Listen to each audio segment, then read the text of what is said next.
Okay, the subject today that I'd like to talk about is why should this matter to me?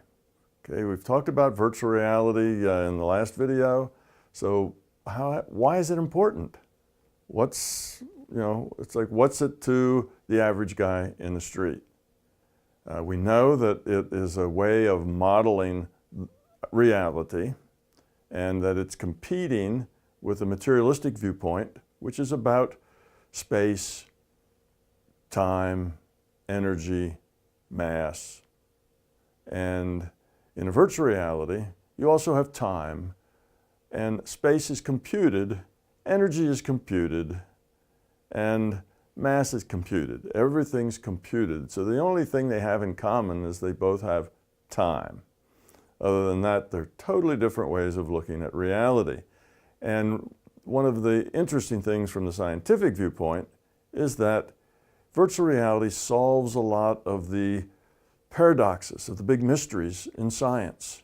Why should particles in quantum mechanics be described as probability distributions? Why should the speed of light be a speed limit in this reality frame? Why can particles tunnel out of barriers that they should not be able to tunnel out of, and on and on. How does entanglement work? And lots of these paradoxes that science just does not understand. And virtual reality gives very rational explanations. But that really doesn't concern the man in the street. He's not really that interested in the details of physics. What's important to the everyday person about virtual reality is that it makes some pretty profound statements about what we're doing here. Why are we here? If you've asked those big questions, why am I here? What's the purpose of life? What's the point of my existence?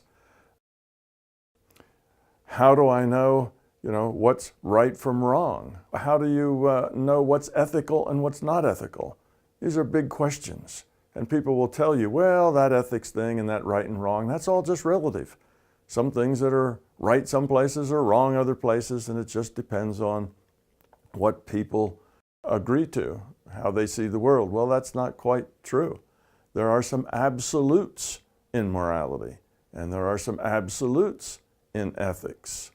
And you do have a very specific purpose for being here, for living this life, struggling the struggles that you find yourselves in. And this lifetime is just a lifetime. You are consciousness, and consciousness is immortal. Well, now that's a big one, right? You are immortal because you are consciousness, and consciousness is immortal. Consciousness doesn't die. The avatar dies. You see, in a virtual reality, your body is a computed avatar. And that computation has to occur someplace else, or in someplace other than here, someplace not physical, because here is physical. We interpret the reality that we're in as physical, and the realities that we're not in as non-physical. So for instance, when we're in a dream, this reality we call physical, the physical universe, doesn't exist. It appears non-physical to us from the dream state. It just doesn't exist in our dream state. And when we're here, this reality seems physical, and our dream reality seems to be non-physical. So physical or non-physical is just a point of view of the observer. So if you are in this physical reality and your body, I should say, is just an avatar that's being computed, then that computer that's computing it and that consciousness that's playing that avatar both have to be non-physical. And they also have to be fundamental. You see, if this is a virtual reality, not only is the computer and your consciousness non-physical to you, which means this idea about your brain creates consciousness is wrong, which means you as a consciousness are immortal, but it also means that you have a purpose. You have a point. There's some reason for you being here. Virtual realities don't just exist for the fun of it. They don't create themselves with no purpose in mind. It's a rather large to-do to compute this physical universe, and it wouldn't be done, and the resources wouldn't be used if it weren't important. And what is your job here? What is it that brings you to this virtual reality as a consciousness to play this physical body that is your avatar?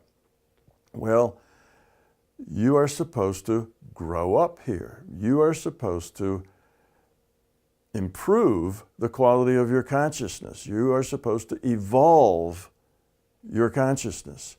You see, the computer and the player are both consciousness. Consciousness is an information system. Part of that information system serves as a computer.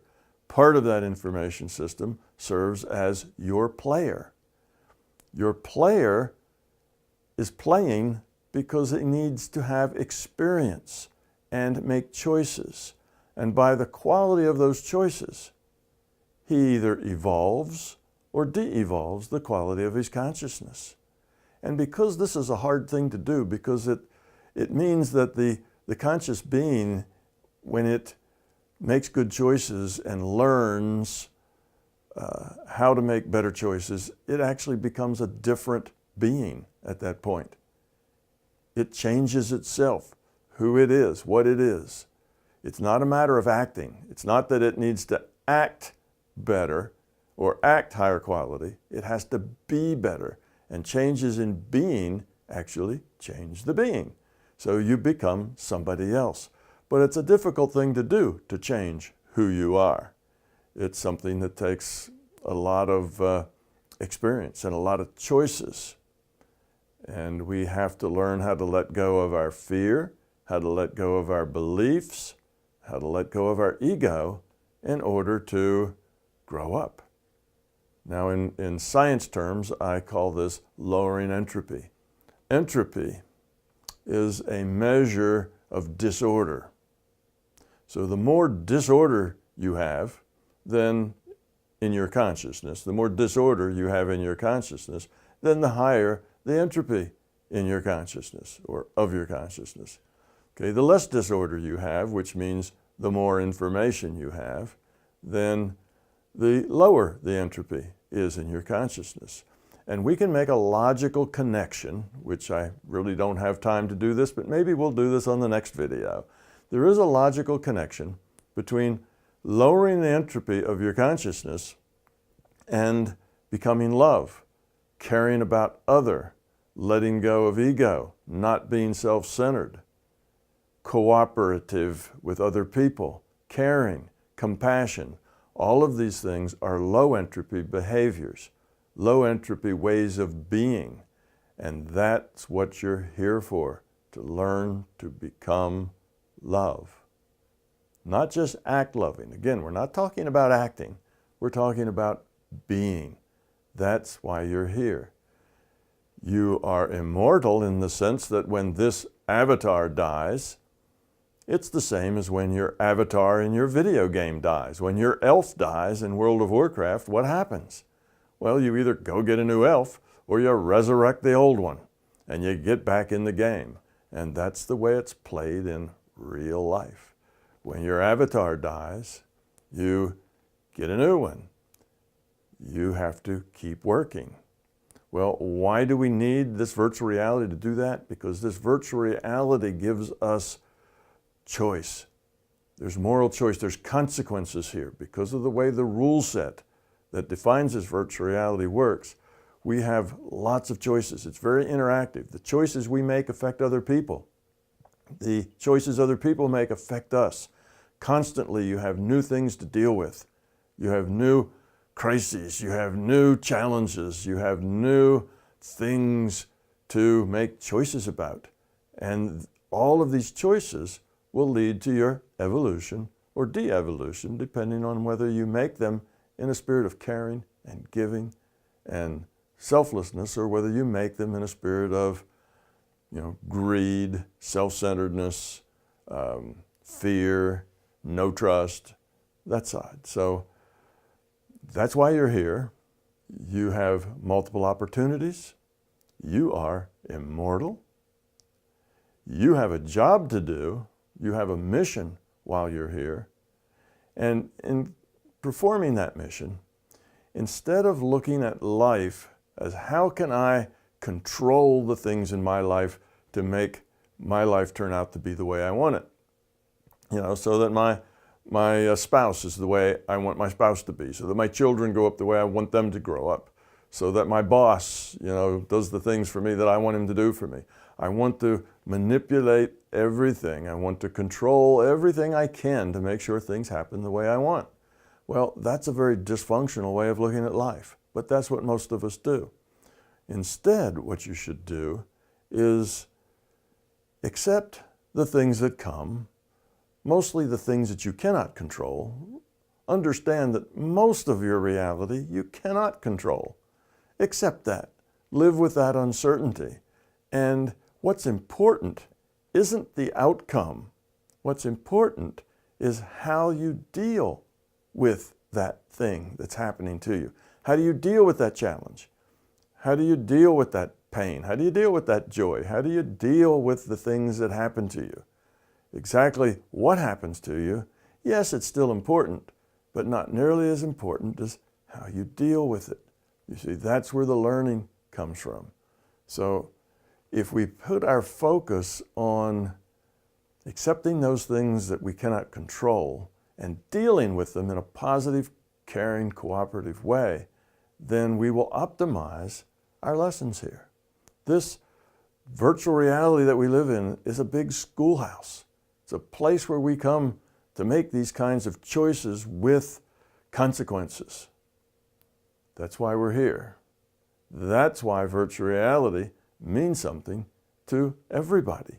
Because if you do that, if you do grow up, if you do become more cooperative, caring, less ego, less belief, less fear, you will find that your life becomes wonderful. You will live in a state of joy. You will be smiling all the time. You will be happy. You will be positive. You will be one of those persons that just is fun to be around because you're very positive, and life will work for you. Whatever you need, whatever is important to your growth will just be there, just when you need it, just in time. So the reality system rewards those who are learning and growing and becoming love. And for those who are full of ego and fear and belief, well, they struggle and struggle and struggle. And every time they think, oh, if I just get this one last thing the way I want it, everything will be great from then on out. And of course, if they do get that, they find out it doesn't work like that. Something else comes up. There's another challenge. There's another problem. There's always another challenge and another problem that is difficult and just frustrates you because it's just not the way it's supposed to be. Of course, you know the way it's supposed to be because you have this big ego that knows everything or almost everything. So, why should it matter? Well, ask yourself, am I happy? Am I having fun? Is this life a blast? Is joy what I feel most of the time? And if the answer is yes, well, you're on your way. You're doing a good job. Keep up the good work. But if that's not how you feel, if you feel like you're in a perpetual struggle, you can't ever seem to get where you want, nobody seems to do the things that you know they should do that would be better for everyone, well, if you're in this soap opera life, just trying to get from moment to moment, dealing with the pain as you have to, then this message is important for you because you could turn your life around and find happiness. You'd find that all your relationships get better with your significant other, with your kids, with your parents, with your boss. All the relationships get better. Everything gets better. So that's why it's important to the guy in the street or the gal in the street, because this will change your life. If you understand the consequences of this being a virtual reality, if you understand that you are consciousness, you're not a body. If you understand that this non-physical world where the computer and consciousness is the fundamental reality, and this computed reality is really a manufactured reality, then a lot of things follow as logical consequences to that. And in the end, whether you're a happy person, a happy camper, whether you're enjoying your life, or whether you're miserable and you're struggling and just can't seem to get it to work for you, well, those are the differences between people who are evolving positively and those that aren't evolving at all or are evolving negatively. So that's why it's important to the man in the street. It means everything. It's important. And the more you understand how this works, the easier it will be for you to change who you are and become that happy person. Now, I've made a lot of assumptions here, things that sound like assumptions, putting things together, like low entropy has to do with becoming love. But all of these are actually logically derived. This is all part of the science of MBT, my big Tao. These are all part of the science of MBT. And there's logic behind all of these statements. I just don't have the time to derive them all logically in this 10 or 15 minute video. So you can find it in the books. The books are on sale wherever books are on sale. And if you don't want to buy them, they're free on Google Books. I have hundreds and hundreds of videos on YouTube. And if you'd like to find out more about the facts or how to derive these ideas, then go to YouTube and watch those videos.